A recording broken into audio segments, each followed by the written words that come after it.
इस एक्शन से घोटालेबाज नेताओं की बेचैनी बढ़ गई है, धड़कनें तेज हो गई हैं। ईडी का नाम सुनते ही उन्हें सांप सूंघ जाता है और फिर वही होता है जो बंगाल के उत्तर 24 परगना में हुआ। ममता बनर्जी भले ही पीएम बनने का ख्वाब देख रहे हो, लेकिन बंगाल में जिस तरह से बार बार एजेंसीज के अफसर को जांच में दिक्कत आ रही है, उससे साफ लगता है कि उन्हें देश की एजेंसियों पर भरोसा नहीं है और ना ही देश के कानून पर। यही वजह है कि कभी एजेंसी की टीम पर हमला हो रहा है तो कभी अफसरों को गिरफ्तार कर लिया जाता है। ऐसे में सियासत का उबाल लेना लाजमी है।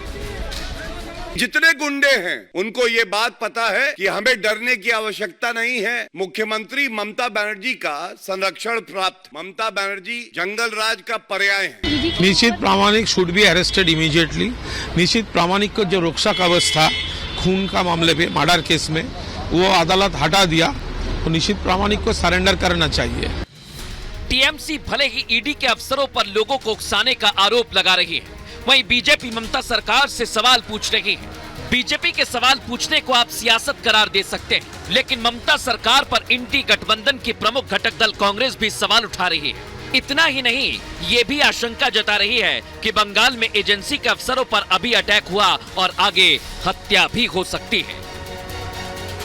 मैं तो ये कहना चाहते हैं कि अगर ईडी इतना इडियट कब से हुआ पता नहीं, उनको सारे फौजों को साथ में लेकर चलना चाहिए। आज तो जख्म हुए, अगले तारीख खून भी हो सकते हैं। देश के घोटालेबाजों पर लगातार एक्शन हो रहा है। बंगाल के अलावा हरियाणा के पूर्व विधायक दिलबाग सिंह के घर पर भी रेड की। छापे में 5 करोड़ कैश के साथ अवैध हथियार मिले।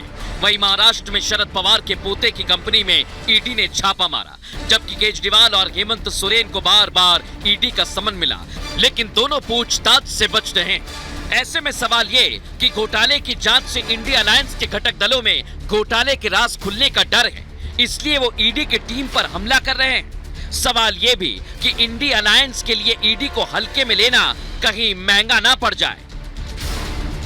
सवाल यह भी कि इंडिया अलायंस के लिए ईडी को हल्के में लेना 24 में चुनावों के लिए महंगा ना पड़ जाए। और सबसे बड़ा सवाल ये कि जब इंडिया अलायंस के नेता निर्दोष हैं, तो नेता ईडी की टीम पर कभी हमला और कभी समन से बचने की कोशिश क्यों कर रहे हैं? पूछता है भारत।